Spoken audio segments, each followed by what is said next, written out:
모두가 말하는 대학 언론의 위기. 일부에서는 우리 제작진의 입장에서 본 대학 언론의 문제점에 대해서 다뤄보았는데요. 그렇다면 시청자의 입장에서 본 대학 언론의 문제점은 무엇일까요? 여러분은 대학 언론의 위기에 대해서 어떻게 생각하고 있나요? 그렇게 끌릴 만한 내용은 없었던 것 같고요. 뭐 그냥 지금 학교가 이런 상황이다. 뭐 그 정도를 알 수 있는 학교였던 것 같습니다. 대학 언론은 외부에서 오는 문제뿐만 아니라 내부에서도 다양한 문제점을 안고 있었는데요. 많은 문제점들이 있지만 그런 문제점들을 극복할 수 있는 여지는 오히려 더 낮다. 대학 언론이. 그럼에도 불구하고 대학 언론이 왜 오늘날 위기일까? 위기라고 얘기하는가? 이것은 사실은 기성 언론들이 그동안의 시장 상황에 적응하기 위해서, 사회 구조 변화에 적응하기 위해서 얼마나 많은 노력을 기울여 왔나를 고민해 보면 대학 언론이 그러한 대학 사회의 요즘 구조 조정이 가장 큰 이슈고, 그런 여러 가지 학내 구조 조정 문제라든지 사회적 변화에 대응하는 변화를 해왔느냐라고 물어보면 상대적으로 굉장히 소극적이었다. 편집권 문제, 경제적 위기, 구성원, 재상생 이런 것들은 학생들이 할 수 없는 부분이잖아요. 이거 어떻게 할 거예요? 대학 언론의 위기를 말하고 대학 언론을 살려야 된다고 말하면서 그 문제는 요 세 개가 있으니까 이걸 어떻게 해결할 거냐? 그럼 이거 어떻게 해결해야 돼요? 그렇죠. 위기가 있다고 해서 그 위기의 원인을 찾고, 그래서 그럼 이 원인이 이러니까 이 원인을 없애서 해결하자라고 나와야 될 텐데, 이것들은 과연 대학의 언론들은 얼마나 변화했고 어떤 방향으로 나아가야 할까요? 지금의 대학 언론은 위기에서 벗어날 수 있을까요? 신문이나 이런 것보다는 학생들한테 먼저 다가갈 수 있는 그런 뭐 SNS나 뭐 이런 게 더욱더 활성화가 됐으면 좋겠고요. 그 언론에서 먼저 학생한테 다가왔으면 좋겠어요. 대학생들의 인터뷰 결과 많은 대학생이 대학 언론에게 바라는 점은 시청자와의 소통이었습니다. 그렇다면 시청자들과 소통할 수 있는 방법은 무엇이 있을까요? 저희가 중계는 되게 큰 행사를 하는데, 큰 행사는 이제 뭐 저번에는 총장 취임식을 했었고, 그 매년마다 하는 졸업식이나 간호학과 나이팅게일 선선식 같은 경우를 하는데, 그건 학교에서 공문이 내려와요.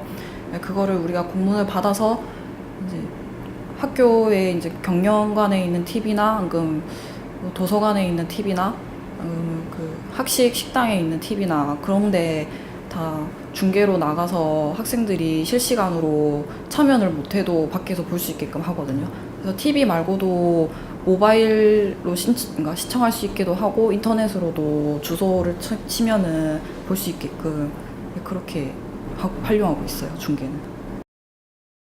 이렇듯 동명대학교 방송국에서는 시청자 참여 프로그램과 행사 생중계 등을 통해 학생들에게 좋은 호응을 얻고 있었습니다. 또한 학교와의 상호작용을 통해 학생들이 필요한 정보를 쉽게 전달했는데요. 저희가 작년부터 인포메이션 로드나 정오의 데이트를 준비했었는데, 그게 다 학생 참여 프로그램이거든요. 그래서 그거를 통해가지고 학생들한테 많이 알려진 것 같아요. 그러면서 이제 저희가 중계도 중간중간 계속 나가니까 학생들이 좀 더 많이 관심을 가져주더라고요.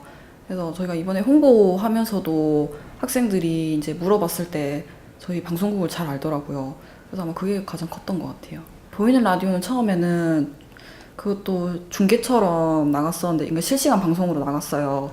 그러면서 이제 학생들 이제 사연을 받고 학생들이 이야기를 들어주면서 그 사람들의 이제 사연을 저희가 뭐 이야기해주고 대신 뭐 풀어주는 형식? 고민을 이제 풀어주고 그렇게 하고, 또 뭐 퀴즈를 이런 거 내면서 학생들이 이제 더 참여를 유도를 시켜요. 그래서 상품도 조금씩 주고, 또 인포메이션 로드 같은 경우에는 학교에 부속 기관이 되게 많은데 그거를 활용을 잘 못하더라고요. 그래서 그거를 저희가 소개해 주면서 학생들 인터뷰도 계속 따고 이러니까 관심을 좀 계속 가져주셨더라고요, 그거에 대해서. 이런 사례들을 보고 좀 더 자세한 이야기를 들어보기 위해 전문가를 찾아가 이야기를 들어봤습니다. 그냥 우리가 기사를 쓰고 방송을 하면은 사람들이 보겠지라는 생각에서는 이제 벗어나야 될 거라고 생각을 해요. 이런 좋은 기사를 쓴다고 해서 독자들이 당연히 찾아서 들어와서 볼 거라는 생각은 이미 접어야 되는 거예요. 그래서 당겨야죠. 푸시 이제 당겨야 되는 건데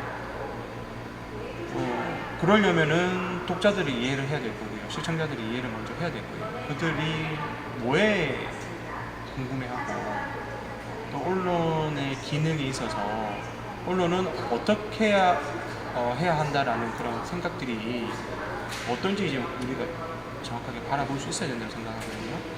당장 모든 걸 바꿀 수는 없잖아요, 그렇죠? 모든 걸 지금 당장 바꾸려고 하지 말고요. 지금 단계에서 다 같이 구성원들 다 같이 오케이 하는 그런 주제나 아니면 취재거리나 이런 것들이 있어요. 그런 것들 한번 장기 프로젝트로 해가지고 딱 한번 해보세요. 결론을 말하자면 원론적이고 근본적인 이야기예요. 왜 학교 내에 언론이 있어야 되는지, 왜 학교 내에 대학 언론이 있어야 되는지에 대한 근본적인 고민을 하고요. 그 고민에 맞는, 그리고 그 대학 언론이 있어야 할 필요성에 맞는 콘텐츠와 활동이 필요하다고 봅니다. 저는. 대학생을 대상으로 대학 언론이 가장 우선으로 두고 행해야 할 역할에 대해 설문조사한 결과 학내 소식 전달이 약 40%로 1위, 학내 문제 제기 고발이 약 35%로 그 뒤를 이었는데요. 결론적으로 보자면 학내 소식에 대해 심층적이고 객관적인 보도를 요구하는 것으로 드러났습니다.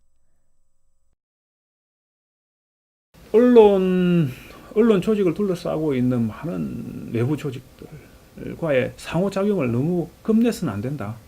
오히려 그들과 서로 소통하면서 서로 상생할 수 있는 어떤 방안이 뭔가, 이것을 고민하는 것이 첫 번째 취할 조치라고 봅니다. 그런 것들이 싫어서 독립언론사 만들고 보자라고 하는 것은 차선책이죠. 그런 것들이 상호작용에 대한 조율이 안 되고 갈등에 대한 분쟁이 해결 안 되는 상황에서는 어쩔 수 없이 취할 수 있는 것이, 우리가 따로 완전한 독립을 해서 그 자체도 어렵지만, 경제적인 여건이 어렵지만, 그럼에도 불구하고 다른 방도가 없으니까 그런 것들을 한번 시도해 볼 수는 있겠지만, 그 전에 대학 당국이라든지 여러 가지 우리 이 대학 언론을 둘러싸고 있는 단체들, 조직 구성원들과의 원활한 의사소통을 통해서 오해는 없애고, 혹은 서로 상호 윈윈할 수 있는 방안들에 대한 그런 어떤 전략적인 노력들을 먼저 해본 다음에 독립언론사들에 대한 어떤 방향을 고민해보는 것이 맞지 않나. 우선 순위가 그렇지 않나 싶습니다. 생활정보는 굳이 다우 미디어 센터가 아닌 내부에서 충분히 볼 수 있다는 거죠. 그렇죠. 그리고 잘 봐야 될 게 대나무 숲에서 어떤 것들이 올라오는지 잘 봤으면 좋겠어요. 사실은 대학 언론이 그런 제보를 받아서 그런 것들을 고발하고 그런 것들을 바로잡는 역할을 해야 돼요, 사실은. 그렇죠. 근데 그게 페이스북으로 갔다는 거예요. 물론 간편해서 그렇겠죠. 간편해서 그렇긴 하지만 아주 선정적이 될 수도 있단 말이에요.